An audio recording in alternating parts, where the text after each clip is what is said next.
Na mtazamaji, tumeshamaliza yaliyojiri ndani ya habari na tumeshapitisha magazeti na sasa ni mjadala mkuu. Na mtazamaji, katika mjadala mkuu leo tunaangazia eneo la maliasili. Tunapoongelea maliasili tunaongea mambo mengi sana. Lakini zaidi mtazamaji, kwa siku leo tuangalia ni kwa namna gani basi tunawadhibiti wanyamapori wakali na waharibifu. Kila siku zinafanyika juhudi kubwa sana kuweza kuhakikisha kwamba tunawadhibiti wanyamapori hawa. Sasa ni kwa namna gani tunawadhibiti na madhara yao ni yapi kwa maisha yetu sisi wanadamu? Utapata hayo yote katika kipindi kwa siku ya leo. Na mtazamaji, unaweza pia ukashiriki nasi kwenye kipindi kwa kutuandikia ujumbe wako mfupi. Namba yetu ni 0763 74 92 80. Nitakapokuruhusu kupiga simu na kuandika ujumbe wako mfupi, basi usisite kufanya hivyo. Jina langu ni Bernard James na mgeni wangu ni nani? Ni Lusato Masinde. Yeye ni afisa uhamasishaji TAWA kanda ya Ziwa. Karibu sana kwenye kipindi. Nashukuru sana mtangazaji. Uko tukapo ni salama kabisa? Tunamshukuru Mwenyezi Mungu, kwa kweli tuko salama. Tunaona Tanzania inaendelea kukaa vizuri. Ndio. Hali ya nchi iko salama. Ndio. Amani imetulia. Tunaona kwa kweli Tanzania iko vizuri mpaka dakika hii. Sawa, asante sana. Ndo mgeni wangu ambaye tuko naye katika kipindi kwa siku ya leo. Sasa kaka Lusato. Naam. Kwanza tuangalie hawa wanyamapori wakali na waharibifu ambao kwa siku ya leo tunaangazia katika kipindi chetu ni wapi hasa? Nikushukuru sana. Tunaposema wanyamapori wakali na waharibifu ni kwa mujibu wa sheria ya wanyamapori sura namba 283. Ndiyo inayotoa ufafanuzi wa wanyamapori wakali na waharibifu. Kwa hiyo hawa ni wanyama ambao wametambuliwa na sheria kwa mujibu wa sheria, na baada ya kutambuliwa na sheria hao wanyama wametajwa. Ndio. Kwamba kuna baadhi ya wanyama, yawezekana wengine pia wakawa waharibifu wakawa nini, lakini sheria inawatambua wanyama nani. Ndio. Kwa hiyo miongoni mwa hao wanyama kuna mamba, kuna fisi, kuna chui, kuna simba, kuna tembo, kuna nyati pamoja na faru. Kwa hiyo hao ndio sheria imeweza kuwatambua na kusema kwamba hawa ni wanyama wakali na waharibifu. Sasa sheria inapotambua wanyama wakali na waharibifu, sisi kama taasisi za uhifadhi Tanzania pia kuna juhudi ambazo zimekuwa zikifanyika kuhakikisha kwamba wanyama hao pia angalau tunapunguza huo uharibifu. Inavyojulikana wanyama wana faida kubwa sana. Ndio. Kwa taifa kwa ujumla, lakini hao wanyama pia kuachana na faida ya taifa kwa ujumla, wanyamapori pia wana faida hata kwa mtu mmoja mmoja kupitia ajira, kupitia na mambo mbalimbali, lakini pia wana shida zake kama hizo za uharibifu. Kuna mtazamaji mwingine Karusato anaweza akasema kwamba wanyama wana faida gani bwana? Sasa wao ni wakali na ni waharibifu. Sasa wana faida gani kwenye jamii? Karibu. Nashukuru sana. Wanyama wana faida mbalimbali kwenye jamii. Kwa mfano, sasa hivi ukiangalia utalii wa Tanzania, kwenye maeneo yote ya utalii wa Tanzania, utalii mkubwa sisi kwa mfano kwa upande wa Tanganyika tunao utalii wa wanyamapori pamoja na mazingira yao. Sasa unakuta kwenye hifadhi zetu tuna aina mbili za utalii, aina kuu mbili za utalii. Tuna utalii ambao unahusisha picha, ambao zaidi huu umekuwa ukifanyika kwenye national parks. Ndiyo. Lakini tuna utalii ambao unahusisha uwindaji ambao unafanyika kwenye game reserves. Kwa hiyo kupitia hizo shughuli za utalii zinazofanyika, unakuta kwamba taifa linaingiza kipato kikubwa, lakini pamoja na taifa kuingiza kipato kikubwa, kuna mtu mmoja sisi tulioajiriwa kwenye hiyo sekta. Yeah. Lakini pamoja na sisi kuajiriwa kwenye sekta, na sisi tuna familia ambazo zinatuzunguka. Kwa hiyo unakuta kwamba utalii faida yake ni kubwa, kwa sababu kuna kitu ambacho wanaita multiplier effect. Kuajiriwa kwa mtu mmoja kunasababisha kwenye utalii, kwa mfano kwenye nyanya, watu wanalima nyanya zile zinanunuliwa zinaletwa kwenye eneo la hifadhi kwa ajili ya matumizi. Wanalima bustani, na zile bustani wanazolima pia mboga zile zinakuja, na wale waliojiajiri kwenye mboga tayari na wao wana familia. Kwa hiyo unakuta kwamba utalii faida yake ni kubwa sana, ambayo tukiamua kuipanga tu ule mnyororo wake, unaweza tukajikuta wote tunaingia kwenye eneo la utalii kwamba kwa namna moja au nyingine kila mtu anafaidika. Sawa. Tumwangalie mnyama aina ya mamba. Huyu bwana huyu kwanza tuangalie kwanza uharibifu wake kwanza ni upi? Bernard, kwanza labda ningeomba watazamaji wetu wajue mamba. Mamba ni mnyama pori aina ya reptile, ni aina ya mijusi, lakini huyu makao yake zaidi anapenda kukaa majini. Ana matumizi mawili, anakaa majini lakini pia anakaa nchi kavu. Ndio. Nchi kavu huku kuna vitu anavyofanya, kwa mfano wakati wa uzazi unamkuta zaidi huko nchi kavu, lakini shughuli zake kubwa anazifanyia majini. Chakula chake kikuu ni samaki kwa asilimia 70 anakula chakula samaki, lakini asilimia ile iliyobaki unakuta kwamba anatafuta vitu vingine. Lakini tunasema kwa ujumla mamba anakula nyama. Ndio. Sasa kama anakula nyama, unakuta kwamba yale madhara yake ambayo anakuwa nayo yanakuwa ni madhara mtambuka. Ndio. Kwa kuwa anakula nyama, unakuta kwamba wakati mwingine anasababisha madhara mpaka kwa watu wakati wa utafutaji wa chakula chake. Lakini tabia ya mamba, hususan wakati anapokuwa anatafuta windo, ni mnyama ambaye kidogo ana utulivu. Si mnyama ambaye anakurupuka.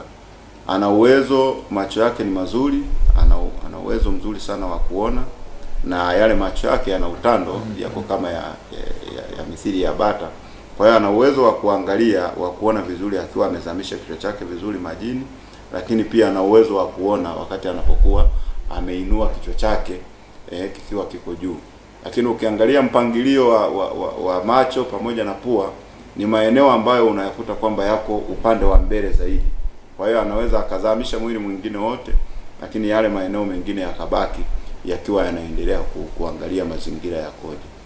Nimesema kwenye eneo la uwindaji ana utulivu na anaweza akatumia muda mrefu sana kuangalia maeneo yake, akiona ni namna gani ambavyo anaweza akapata windo. Kwa hiyo ana uwezo wa kukata masaa mpaka 8, anazunguka katika eneo moja, anaangalia, anaona namna gani anaweza kupata mawindo. Na ndiyo maana sasa anapoamua kwenda kuvamia kitu, unakuta kwamba hawezi kukosea kwa urahisi. Mara nyingi anapokuwa, kwa sababu anatumia muda mrefu sana kuangalia lile windo, anapokwenda kuchukua mara nyingi huwa wakosei, mara nyingi anakamata. Sasa na spidi yake pia kwenye maji, ana spidi kubwa sana kwenye maji. Ana uwezo wa kukimbia mpaka kilomita 34 kwa lisaa kwa maji. Sasa unaweza ukaiona hiyo spidi anapokuwa anarashi kwenda kwenye windo, ni spidi kubwa sana. Kama ni mtu, kama ni ng'ombe, kama ni nini, kabla hajakaa sawa, unakuta kwamba tayari anakuwa ameshakufikia na kukuletea madhara. Na madhara yake, kwa kuwa anatumia muda mrefu kwenye kuangalia, kwa kuwa anatumia muda mrefu namna ambavyo anaweza akachukua yule mnyama, kwa hiyo mara nyingi hakosei. Na amesababisha vifo kwa wanyama wafugwao, lakini pia kwa binadamu, kwa sababu ya tabia yake ya namna ambavyo anawinda. Na mbaya zaidi kwenye utafutaji wake wa chakula katika maeneo ambayo yana utulivu, mara nyingi amekuwa akiyatumia zaidi, kwamba maeneo ambayo hayana vurugu, hayana nini, akishaona hivyo basi ni mnyama ambaye anaweza akayatumia vizuri, kwa sababu na yeye anapenda kwenye maeneo yenye utulivu zaidi. Sasa kabla tuangalia namna ya kumdhibiti huyu mamba, nitamani pia kujua ni tahadhari ipi ambayo wananchi wanatakiwa wachukue dhidi ya mnyama huyu mkali na mharibifu. Mara nyingi tumekuwa tukipita katika mazingira ya wananchi ambao tunaona kwamba kuna maeneo hatarishi, tukitoa elimu. Ndio. Lakini pamoja na kutoa elimu ambayo tumekuwa tukitoa hapo wananchi pia katika shughuli zao mbalimbali, kutoa elimu, bado tumekuwa tukipita katika mazingira haya kuhakikisha kwamba angalau tunapokuwa pale, basi watu tunahakikisha kwamba tunawapa elimu ya kutosha. Sasa tahadhari ambazo wamekuwa tunawaambia mara nyingi, ndio kabla ya kuingia kwenye maji, kwanza ajaribu kuangalia, lakini pia muda wa hao wanyama kuwa active.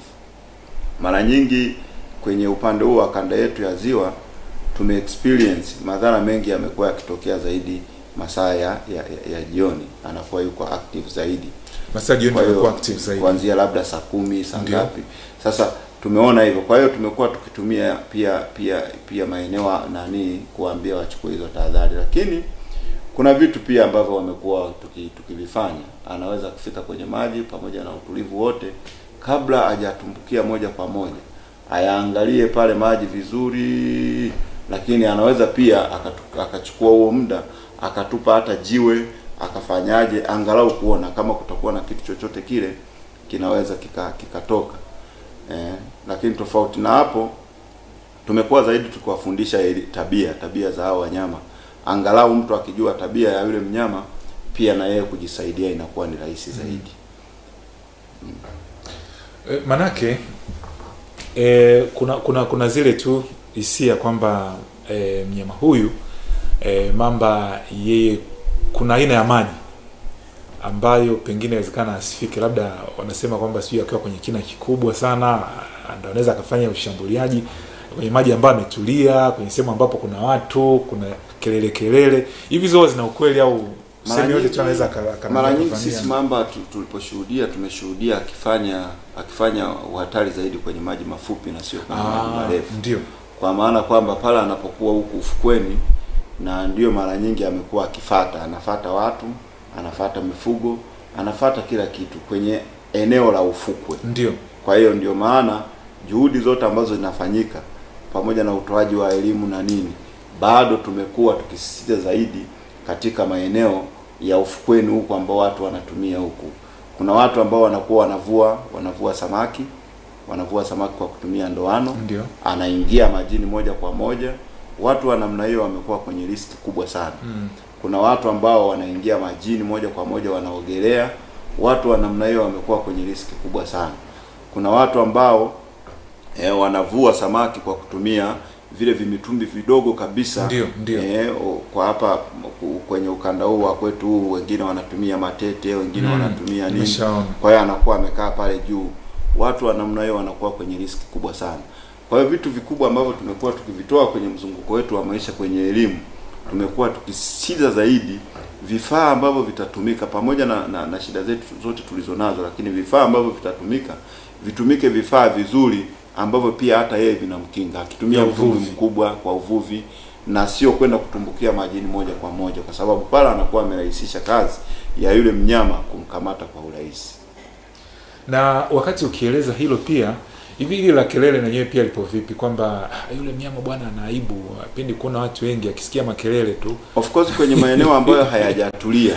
Nakuuliza kwa sababu sisi watu tunaishi nao, kwa hiyo ukienda labda kuogelea sehemu fulani, watu wanasema bwana hapa twende bwana, akipiga kelele, akisikia muziki pale watu wanacheza, haiwezi kana mambo akatokea hapa. Of course kwenye maeneo ambayo hayana utulivu mkubwa sio rahisi. Ndio. Sio rahisi. Kwa maana kwenye maeneo ya fujo, makelele sio rahisi. Kuna kuwepo kidogo angalau na ndio maana tunashauri hata mtu anapokwenda kutaka kuingia, akirusha hata yale mawe, akifanyaje zile disturbance ambazo zinajitokeza pale zinamnyima huyo mnyama utulivu. Sasa kama inamnyima utulivu, ina maana kwa namna yoyote ile lazima azame, anaweza akaibuka akatoka na wewe ukaona. Kwa hiyo zile disturbance ambazo zinaweza zikawepo kwenye eneo fulani pia zinaweza zikapunguza riski kwa mtu, kwa sababu mnyama hata yeye mwenyewe ule utulivu wa kupata kwamba sasa ana concentrate vizuri haupo.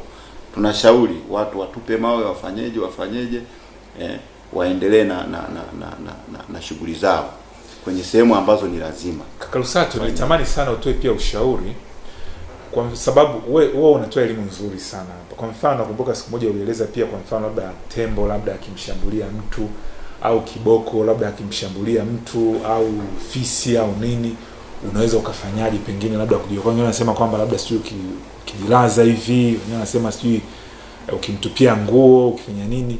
Kwa upande wa mamba vipi? Kwa upande wa mamba, kwa mfano mtu anapokuwa ameshambuliwa.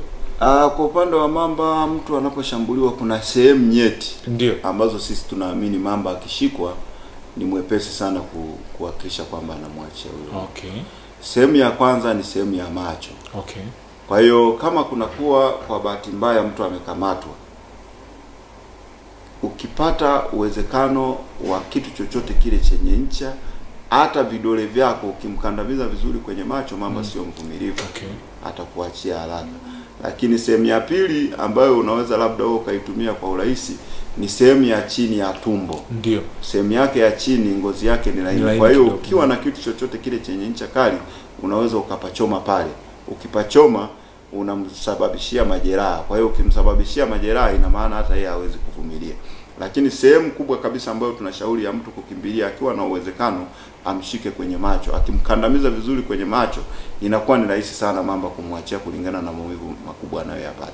Akicheza na sehemu nyingine zote, kwa kweli zinakuwa ni vigumu sana mamba kukuachia, kwa sababu sehemu nyingine ukiangalia mwili wake jinsi ulivyo, una magamba. Yani uwepo wa yale magamba magumu, yawezekana wewe ukawa unacheza na lile gamba tu ambalo yeye hata asikii chochote, na yeye akawa anaendelea na kufanya ya kwake. Lakini ukumbuke, wakati mpaka huyo mnyama anapokuja kukufuata, ukumbuke kwamba tayari ina maana anahitaji chakula na ana njaa. Kwa hiyo na yeye atajitahidi kutumia nguvu zake zote kuhakikisha kwamba anafanyaje, anapata kile chakula. Kwa maana hiyo ndio maana tunashauri kwamba yale ambayo wananchi wanaelekezwa, serikali imekuwa ikifanya juhudi kubwa sana. Yale ambayo tunawaelekeza kupitia njia hizi za TV, kupitia kule tunakokwenda ziwani, sehemu ambazo tunakutana nao, tuhakikishe kwamba angalau wanayafuata. Wanapoyafuata yale, basi inaweza ikapunguza athari. Kuna sehemu nyingine serikali imeweka maji. Kwa sababu shida kubwa ambayo sasa hivi tunaiona, kuna sehemu ambayo unakuta labda maji watu wa serikali haijaweka maji, lakini kuna sehemu nyingine serikali imeweka maji, kuna mabomba, kuna kila kitu, lakini watu wanaacha, wanakwenda ziwani. Kwenye maeneo haya tumekuwa tukiwashauri zaidi, afadhali ukatumia maji. Mwingine anaogopa bili tu. Akishaogopa ile bili, na ukiangalia ile bili, yawezekana kweli uchumi tunatofautiana, labda uchumi wake unakuwa ni mdogo, anafikiria kwamba labda akichota kule ziwani inaweza ikamsaidia zaidi, akapunguza bili za huku. Lakini sisi tunapenda kuwashauri sehemu ambazo tayari serikali imefanya juhudi, imeweka maji, imeweka nini, watu wajitahidi kuyatumia yale maji, kwa sababu huku ziwani kuna viumbe wengine pia ambao na wenyewe pia wanatafuta kama sisi tunavyotafuta, kwa kuzingatia kwamba sote tunatafuta chakula, na tunapokuwa tunatafuta chakula, basi yawezekana kwa njia moja au nyingine katika utafutaji wetu kwa hivi viumbe tukaleta madhara. Sisi tunasema, binadamu tunasema, mamba analeta shida kwetu, si ndio? Ametuletea madhara, ametuumiza, ameua mtu. Lakini tungekuwa tunamuuliza yule mamba, na yeye angekuwa labda anasema nimefurahi, nimepata nini? Nimepata chakula. Yes, kama tungekuwa tunamuuliza, yeye angekuwa anasema leo labda nimepata nini? Nimepata chakula. Kwa hiyo angekuwa anaona hivyo kwamba anafurahi kwa sababu tayari ameshiba. Lakini kwa upande wetu tunaona kwamba kuna shida kubwa sana ambayo imejitokeza, imetupatia shida, labda mtu ameumizwa, ameuawa, kwa hiyo mpendo wetu ametoweka. Kwa hiyo kwa kuwa wote tupo, na kwa kuwa wote tunatumia hili eneo moja, kwa hiyo inabidi tukifikia kwenye eneo fulani tuhakikishe kwamba angalau tunajaribu kuangalia kwamba matumizi yangu ambayo ninaweza nikayatumia haya niyatumie, lakini nikiheshimu pia kwamba kuna viumbe wengine pia ambao wanaweza wakayatumia haya maji. Tukifanya hivyo, inaweza ikatusaidia na kuhakikisha kwamba angalau wote tunaendelea kuwepo. Sawa, mtazamaji, nipo na Lusato Masinde, ni afisa uhamasishaji TAWA kanda ya Ziwa, na kubwa zaidi ni udhibiti wanyamapori wakali na waharibifu. Leo tunamwangalia mamba. Sasa nikiangalia kwenye picha hapo, na baadaye bila shaka juu vinatanyokea pia ile video kwa ufupi. Hapa ni nini kwanza hiki? Ningependa kuongelea kwenye udhibiti wa wanyamapori wakali na waharibifu. Mamlaka ya usimamizi wa wanyamapori Tanzania TAWA na serikali kwa ujumla imekuwa ikibuni mbinu mbalimbali. Na hizo mbinu ambazo inabuni inazipeleka kwa wananchi, hususan kwenye maeneo ambayo hawana maji. Ndio. Sasa hii ni njia mojawapo ambayo imetumika kusaidia kuhakikisha kwamba angalau wananchi ambao wanakwenda ziwani wanakuwa salama. hiki tunaita kizimba. Hiki ni kizimba. Hiki tunaita kizimba. Maana yake nimeviona maeneo mbalimbali nikawa najiuliza hiki ni kitu gani. Kwa hiyo hivi ni ndo vizimba. Hiki tunaita kizimba. Sasa sio vile vya samaki vile. Kumekuwepo na utofauti. Kuna mara nyingi tunaposema kizimba, watu wamekuwa wengi wanafikiria kwamba labda ni vizimba vya samaki au ni vizimba gani, lakini hiki ndicho kinaitwa kizimba. Kizimba hiki kimetengenezwa kwa vyuma na kinawekwa kwenye ziwa, kwenye sehemu ndogo ya ziwa. Hii sehemu ndogo ya ziwa tunayoweka kizimba, tunahakikisha kwamba hata kama mnyama mamba kwa mfano anapita katika yale maeneo ya karibu, hawezi kuleta athari kwa mtu yoyote ambaye anatumia hiki kizimba. Kwa maana hiyo sasa, kwenye upande wa kanda ya ziwa tumeshaweka vizimba hivi katika maeneo mbalimbali. Wilaya ya Bunda tumeweka kwenye vijiji tofauti. Tumeweka kata ya Iramba kuna kizimba kimoja, upande wa kijiji cha Nyarugoma. Kisoria pale kuna kizimba, kwenye kijiji cha Nampangala. Kasaunga kuna kizimba, Buzimbwe pale kuna kizimba, Mwiseni kuna kizimba, lakini upande wa wilaya ya Busega hapa kuna kizimba, pale Kalago. Huku Sengerema pia kuna vizimba ambavyo vimewekwa. Kuna eneo la Izindabo kuna kizimba, kuna eneo la Chifumfu kuna kizimba, kuna eneo sasa hivi Nyakasasa panajengwa kizimba, kuna eneo jingine. Sasa vizimba hivi vinapojengwa vinajengwa mahususi kwa ajili ya kuhakikisha kwamba wananchi wa lile eneo, kutokana na shida ambazo zinakuwa zimepatikana pale, angalau wazipunguze. Tunapenda kuwapongeza na kuwashukuru baadhi ya wananchi ambao wamekuwa wakitumia haya maeneo, kwa sababu serikali inawekeza fedha kuhakikisha kwamba wananchi wake wanakuwa salama. Na hii kwenye maeneo ambayo tumeweka hivi vizimba na watu wanatumia vizuri, ni maeneo ambayo tumejikuta kwamba athari za zinapungua. Mfano, kwenye kijiji cha Mwiseni pale kuna kizimba kimewekwa. Kile kizimba kilichowekwa pale, kuna siku watu walikuwa wanaoga, mamba akapita. Mamba wakati anapita, naona alikuwa amesha study vizuri, akawa anaingia anataka kukamata mtu, lakini aliishia kujipiga kwenye hivi vyuma na kurudi. Hapa hii picha inayoonekana sasa hivi ni shule ya sekondari Kisoria, wilaya ya Bunda. Hapa kwenye hili eneo kuna kizimba kimewekwa. Hiki kizimba kiliwekwa purposely kwa sababu wanafunzi pale hapakuwa na maji. Kwa hiyo tulivyoona kwamba hapana maji, mamlaka ya usimamizi wa wanyamapori Tanzania TAWA ikafikiria kwamba ni vyema, wakati ambapo juhudi nyingine za serikali zinafanyika kuhakikisha kwamba at least maji yanapatikana moja kwa moja shuleni, ni afadhali kutumia gharama ndogo kidogo kutengeneza eneo ambalo watoto wanaosoma kwenye shule hii, wananchi walioko katika eneo hili, wanaweza wakachota maji wakiwa salama zaidi. Kwa hiyo wanaendelea kukitumia vizuri hicho kizimba, na ndio maana unaona hapa muda wakati tunafika hapo siku hiyo tulikuwa kwenye eneo ambalo watu walikuwa wanaendelea kufanyaje kuchota maji, na watoto walikuwa wameenda pale. Hiki hapa ni kizimba kingine kiko katika kijiji kingine, na wenyewe walikuwa wanaendelea.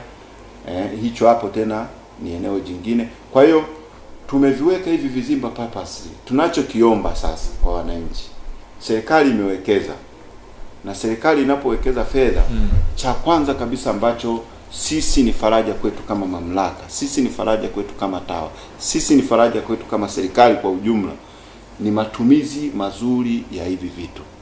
Kwa mfano, kuna wananchi wengine wamekuwa wakienda nje, anafika anaoga pembeni pale. Kuoga pale pembeni, bahati mbaya akikamatwa wakati hili tayari lipo na serikali imeshafanya, kwa kweli inakuwa ni kidogo ni shida. Na watu wana imani tofauti. Kwa hiyo kikubwa ambacho mamlaka inaomba ni kwamba watu wavitumie hivi vizimba vizuri. Matumizi yake, wasipande ovyo ovyo pale juu, kwa sababu ni vitu ambavyo vimechomekwa tu kwenye mchanga, vimewekwa vizuri vyuma vile. Kwa hiyo wakipanda pale juu, mara nyingi wanavitikisa na hatimaye vinaweza ikawa ni rahisi sana kuharibika. Watu wahakikishe kwamba kama hata ni kunywesha mifugo, ukiangalia utengenezaji wake, kama picha ile itarudi, ukiangalia utengenezaji wake vizuri tena hapo tuweze kuona. Yes, ukiangalia utengenezaji wake vizuri, hivyo vizimba kuna sehemu ina geti. Ile sehemu yenye geti kwa huku juu ina maana kwamba wakati watu wanapokuwa wanatumia, ndio Jevin atatuwekea tena.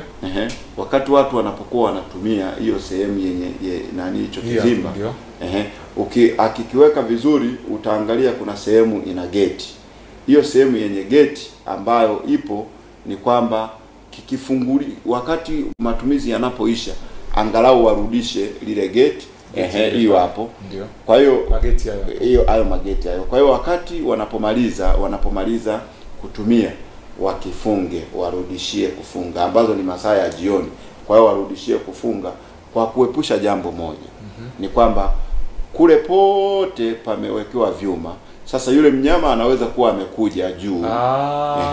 Akazungukia. Anaweza kuwa amekuja juu. Sasa wakati wa kurudi kwa bahati mbaya au nini, kwa sababu sio kwamba njia aliyotokea majini ndio atakayorudia, akaingia umo. Sasa akishaingia umo, akiwa umo ndani, na tunaamini kwamba ni sehemu salama, mtu anafika anaingia, anaweza akaletewa pia madhara. Ndio. Kwa hiyo matumizi ya hivi vizimba ndio tunasema wakivitumia vizuri, kwa asilimia kubwa tutaepusha vifo, kwa asilimia kubwa tutaepusha shida ambazo zinaweza zikajitokeza katika mazingira yetu.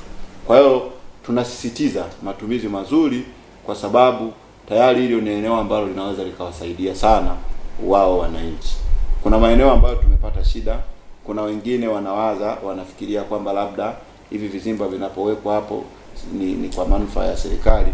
Tunaomba, na ndio maana leo nimefika hapa tena, kwa kuhakikisha kwamba angalau ninapokuwa ninaelezea hapa, watu wengi naamini wanafuatilia hiki kipindi kwenye maeneo yote yaliyo na hivi vizimba. Hivi vizimba vimejengwa na serikali, lakini manufaa ya moja kwa moja ambayo yanaenda kwao ni wananchi wenyewe wanapotumia. Sasa linapokuwa limeharibika, linapokuwa limefanyaje, inakuwa ni shida. Inaweza tena ikaleta shida wakati tayari hicho kizimba kiko pale. Na ni imara. Ni imara kwa kweli. Katika maeneo ambayo tumetumia, mara nyingi labda vinaathiriwa zaidi na upepo kama ukiwa mkali sana, kutokana na majani ambayo yanakatika ziwani, linaweza likakipiga kikadondoka labda. Lakini tofauti na hapo, katika matumizi ya kawaida ni kitu ambacho kiko imara na kinasaidia sana. Sawa mtazamaji, ndio vizimba hivyo. Sasa dakika 5 kuanzia sasa nitapokea simu yako.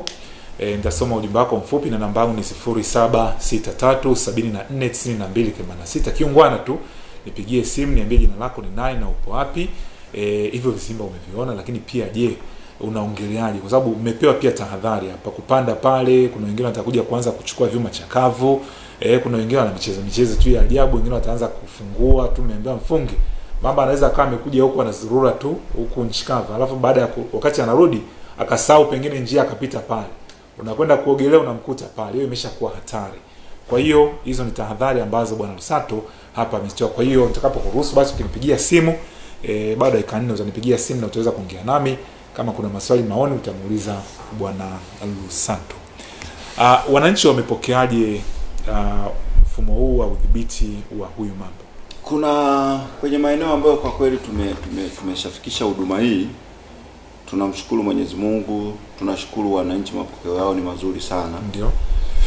Na kuna maeneo mengine ambayo wanaenda mbali kidogo, wanajiwekea hata zile sheria ndogo kwa ajili ya kuvilinda hivi vizimba. Kwa hiyo niwaombe pia katika maeneo mengine ambayo hawajakaa, wakae mikutano ya hadhara, wajiwekee zile sheria ndogo za kuhakikisha kwamba angalau hivi vizimba vinakuwa salama kwa faida yao au moja kwa moja. Kwa faida yao moja kwa moja. Kwa hiyo hizo zitasaidia kwanza kulinda kizimba, usalama wa kizimba, lakini pamoja na kwamba zitasaidia kulinda usalama wa kizimba, na wenyewe kwa wenyewe wazidi kuhamasishana na kuelezana namna nzuri ya matumizi ya hiki kizimba. Lakini mapokeo ya wananchi kwenye haya maeneo kwa kweli ni mazuri, na kuna wengine ambao wamefikia sehemu nadhani mpaka wametoa ushauri binafsi kwenye maeneo ambayo tumefika. Kuna watu ambao walipata madhara, lakini pia wamejaribu kuona umuhimu wa vizimba wakati tunaviweka pale kuna ushauri waliutoa. Kwa hiyo mapokeo ni mazuri katika maeneo yote ambayo vizimba hivi vimewekwa. Na elimu inaendelea kuwa. Na elimu tunaendelea kuweka kutoa kupitia njia mbalimbali. Njia mojawapo ni kama hivi vyombo vya habari, lakini mara nyingi tumekuwa tukipenda kwenda kule physically. Tunakutana na wananchi wakiwa ziwani, tunakutana na wananchi kwenye mikutano ya hadhara, tunakutana na wanafunzi kwenye mashule. Kwa hiyo tunahakikisha angalau tunawapa elimu pamoja na vizimba kuwa ni vichache, lakini pia tunatoa ile elimu ya jumla ya namna ambavyo wanaweza wakaepukana na madhara ya wanyama wakali na waharibifu hususan mamba. Sawa, mtazamaji, bwana nipo na bwana. Nashukuru sana wote ambao mnaniandikia ujumbe wenu mfupi. Nashukuru sana kwa bwana Fura, unashukuru sana kwa viwango pamoja na jambo zuri ambalo linafanyika katika kipindi hiki cha Tuongee Asubuhi. Unapongea sana umahiri pamoja na standard quality ya kipindi chetu cha Tuongee Asubuhi. Tunashukuru sana. Ngoja tumsikilize mtazamaji. Habari za asubuhi? Halo. Habari za asubuhi? Salama kwema. Wewe majina lako ni nani na upo wapi? Karibu. Nipo Manyoni hapa. Jina lako nani? Naitwa Atifiwe Julius. Karibu sana kutoka Manyoni. Sasa swali langu ni swali ulilouliza hapo. Ndio. Jina langu naitwa Atifiwe. Ndio. Karibu anasifiwe. Swali ulilouliza hapo, umeuliza kwamba mnyama mamba ana madhara gani? Ndio. Nasema hivi. Ndio. Swali uliouliza hapo kwamba mamba ana madhara gani? Ndio. Lakini majibu umepewa mawindo ya mamba. Ndio. Madhara alionayo. Madhara alionayo ameeleza kidogo sana nje na swali ulilouliza wewe. Ndio. Matokeo yake majibu unapewa majibu ya mamba. Kwamba mamba anawinda hivi na hivi, anafanya hivi na hivi. Je, ana madhara gani kwa binadamu? Habari haujapewa. Sawa. Kwa vile yupo hapa bwana Lusato atanifahamisha tena madhara ya mamba ni yapi. Aya, asante kutoka Manyoni. Bwana Lusato umesikia hilo, utanipatia madhara ya mamba ni yapi. Habari za asubuhi? Mtazamaji wangu, habari za asubuhi?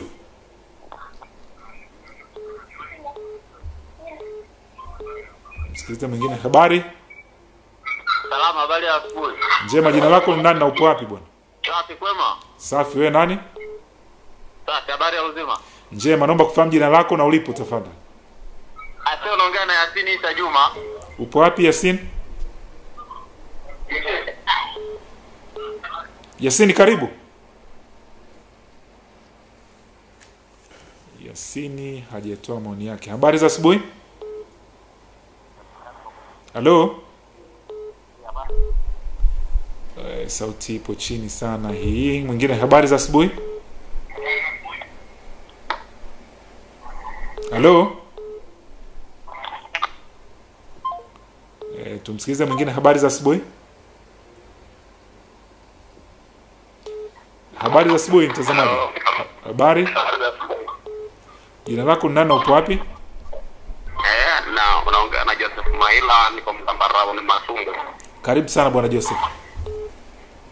Maoni yangu nataka nimpongeze bwana Masinde. Ndio. Nataka nipongeze bwana Masinde kwa mafundisho aliyofundisha kwa kumbe. Hizi ni pongezi lakini hatujamsikia vizuri zaidi. Mwingine, habari za asubuhi? Nzuri, habari za kuamka. Njema, jina lako ni nani bwana na upo wapi? Karibu. Naitwa Charles Samson Ntongo, natokea Mwanza. Bwana Chacha, karibu. Charles sio Chacha, Charles. Bwana okay, bwana Charles kumradhi. Karibu. Mimi ninapenda kumuuliza bwana huyu bosi hapo. Bwana Lusato. Charles. Ndio. Huyu tulia naye ni bwana Lusato. Okay, naomba umueleze sasa. Bwana Lusato, naomba nimuulize kitu kimoja. Muulize. Kuna maeneo kama ya Mganza katika mkoa wa Geita na Chato, sehemu za Bwina, kuna mamba wengi ambao wanaokuwa wanatokea Rubondo. Je, inakuwaje kuweza kuwadhibiti hao mamba wasiweze kuwa wanatoka huko kushambulia wananchi walioko maeneo ya Chato, hasa huko ukanda wa Bwina na Mganza, sehemu moja inaitwa Katete, Bogera huko. Bwana Chazi, asante kwa swali lako zuri. Ndio. Haya, asante, utapewa majibu. Mtazamaji wangu mwingine, habari za asubuhi. Halo. Kwa mwisho huyu nimpe nafasi. Habari za asubuhi. Salama babako. Salama, naomba kufahamu jina lako ni nani na upo wapi? Karibu. Hello. Naomba kufahamu jina lako na ulipo. Karibu. Naitwa Rafi Salimu Mtunguja. Karibu sana ndugu yangu. Naitwa Rafi Salimu Mtunguja, natokea Tanga. Bwana Mtunguja, karibu, tunakusikia. Nilikuwa nataka nimuulize mtaalamu. Kwanza nimpongeze. Ndio. Kwanza nampongeza mtaalamu wetu hapo. Ndio, asante. Sawa. Nasema nampongeza kwanza mtaalamu hapo. Ndio. Lakini la pili na maswali mawili. Karibu.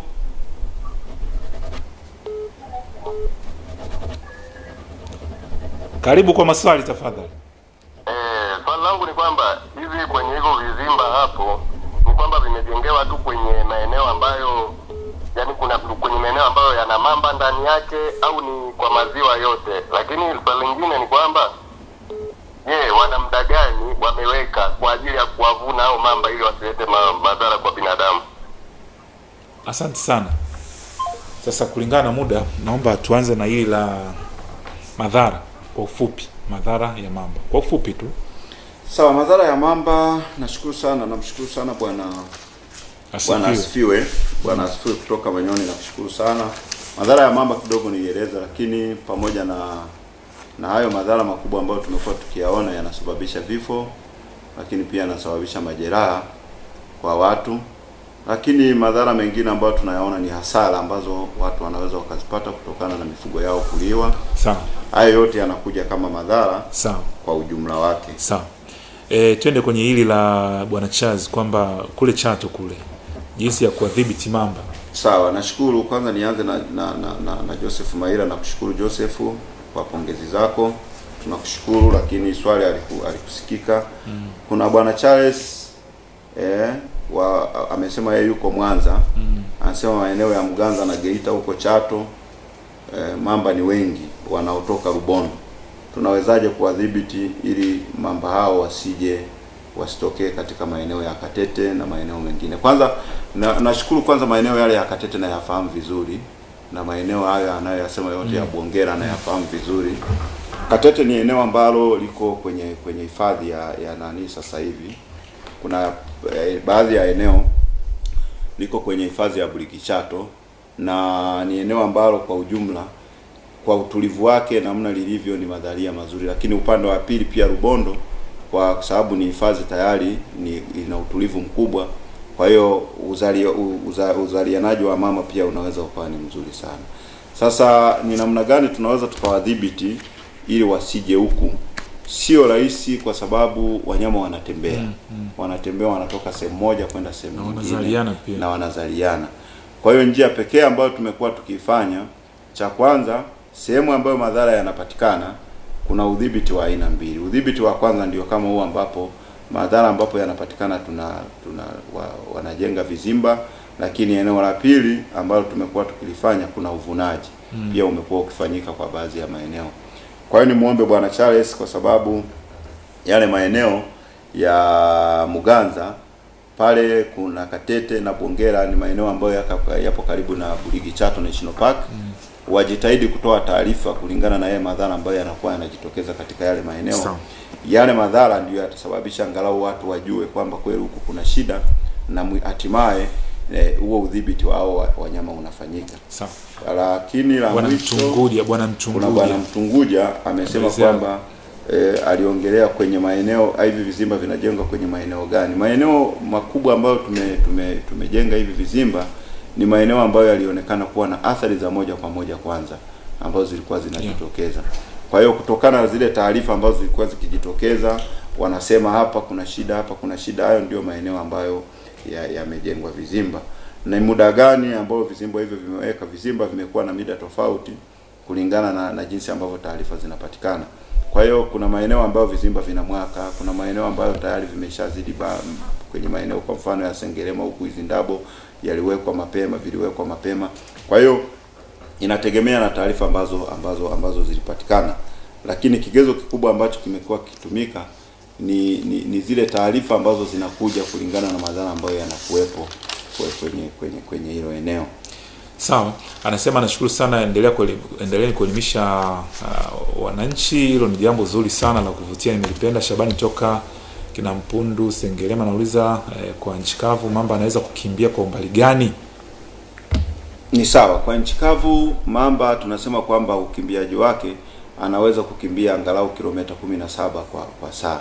Kwa hiyo unakuta kwamba spidi yake na majini inakuwa ni tofauti kidogo. Kwenye maji spidi inakuwa ni kali zaidi ukilinganisha na nchi kavu. Sawa. Nashukuru. Mimi naitwa Abdalla Salim kutoka Pemba. Tangu nifike Pemba sijaona mamba. Hivi baharini huwa kuna mamba pia? Kwa upande wa baharini sijawa na uhakika zaidi, lakini mara nyingi wako kwenye maji. Okay. Kuna wale wa maji ya chumvi, lakini maji baridi ndio tunao mamba wengi. Naitwa Daniel Lakati. Anasema swali, ni asilimia ngapi imara wa hivyo vyuma ikiwa ni kwamba vimechomekwa tu kwenye mchanga? Sawa, vile vyuma ni imara kwa sababu kuna vile vyuma vidogo ambavyo unaviona, lakini katikati yake kuna vyuma vikubwa ambavyo ndivyo vinasimikwa zaidi.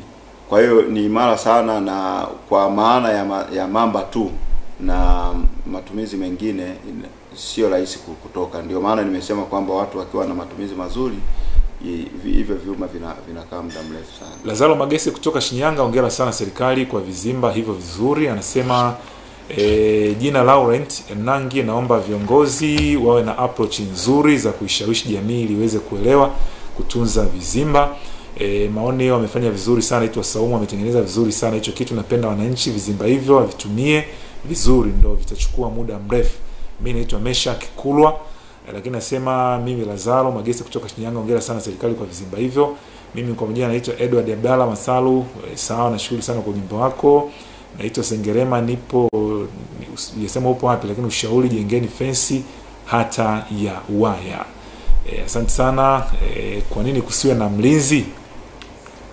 Anauliza hivi. Sasa yale wakati mwingine ni mawazo ambayo wanaweza wakaja nayo kama sheria ndogo kwenye eneo lao. Kama wananchi wenyewe wanaweza wakafikia kwenye uongozi wa kijiji wakisema kwamba waweke ulinzi. Yale ni maeneo ni mawazo mazuri pia ambayo yanaweza yakachukuliwa, lakini wanaweza wakajiwekea miongoni mwa sheria ndogo pia wakasema tutaweka na mlinzi. Sawa.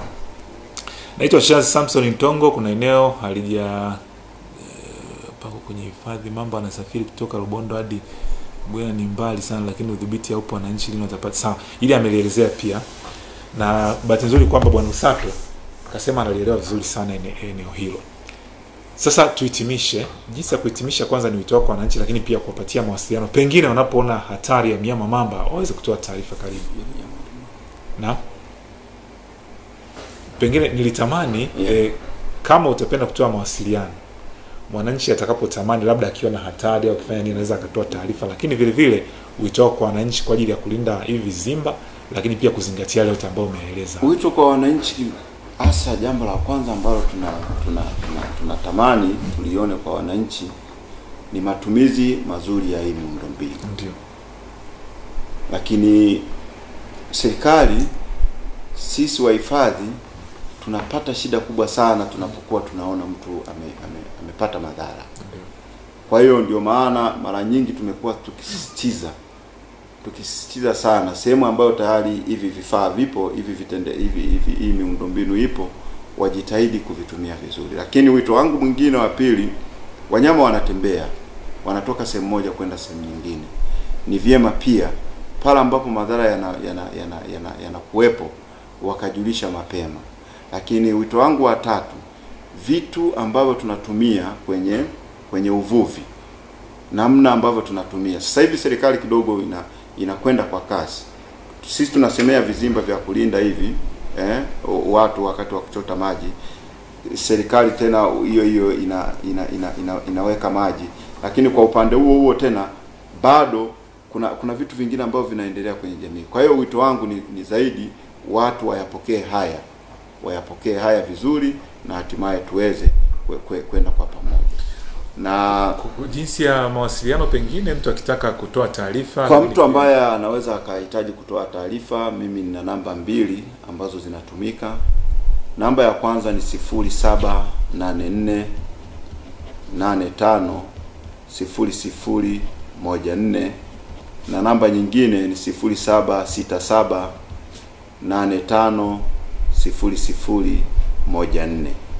Kwa hiyo kama kuna taarifa ambayo tunaweza tukapitia kwenye namba hizo pia, 0784850014 na 0767850014. Na mimi naomba kwanza nizirudie. Mtazamaji, unaweza ukampigia simu moja kwa moja au ukaweza kutoa taarifa endapo unaona kuna changamoto ya aina yoyote ile ya mnyama ambaye tunamuongelea kwa siku ya leo katika kipindi cha Tuongea Asubuhi, mnyama hatari na uharibifu. Huyu si mwingine bali ni mamba. Namba 0784 850014. Piga simu moja kwa moja uweze kutoa taarifa. 0784 850014 ama 0767 850014. Unapoona hatari yoyote au jambo lolote lile kutoka mnyama huyu, piga namba 0767 850014 au 0784 850014. Bwana Lusato, niwashukuru sana watazamaji wetu kwa namna ambavyo wanazidi kutupokea na kuelewa. Naomba sasa wajue utofauti wa vizimba hivi tunavyovisema na vile vizimba vingine, sababu vile vizimba vingine pia vinatusaidia katika uzalishaji wa samaki, lakini hivi ni vizimba purposely kwa ajili ya kuokoa maisha pamoja na mali za wananchi. Sawa, wakati mwingine karibu sana. Tamani siku nyingine tumuongelee tena kiboko. Nashukuru sana. Faru. Nashukuru sana. Niwatakie heri tuishi kwa amani na utulivu Tanzania. Sawa, basi mpigie simu namba 0784 850014. Yote ambayo ukipata nafasi ya kuyauliza hapo, usiniulize mimi, muulize yeye mwenyewe. 0784 850014 au 0767 850014. Usinipigie simu mimi ukaniuliza mamba anafanya nini bwana Bernard, mimi siwezi kujua. Hai bwana, bwana Lusato hapa. Nikushukuru sana bwana. Tunawashukuru sana. Mamlaka inazidi kuwatakia kila laheri. Mamlaka ya usimamizi wa wanyamapori Tanzania TAWA, tunawatakia kila laheri wananchi wa Tanzania. Tuendelee kuishi kwa amani na utulivu. Nakushukuru sana. Anaitwa Lusato Masinde, ni afisa uhamasishaji TAWA kanda ya Ziwa. Mtazamaji, na mimi wakati nikikuaga kwa niaba ya kwa Lusato, kwa niaba ya Jovin na wote walioshiriki katika maandalizi ya kipindi hiki, kwanza nikushukuru sana wote ambao mnaendelea kuifanya Tanzania endelee kuwa na amani. Niwashukuru sana, niwapongeze sana, lakini naomba sana tuendelee kuienzi amani tulionayo. Tutoke basi twende tufanye kazi, tujipatie kipato na kila. Simona jana mlivyokaa ndani ilivyokuwa, messages zilikuwa nyingi sana za kwamba yani mtu amelala alafu akaamka akapumzika. Umelala alafu umeamka ukapumzika kulala. Azaji na yangu ni Bernard James BJ, nikutakie asubuhi njema.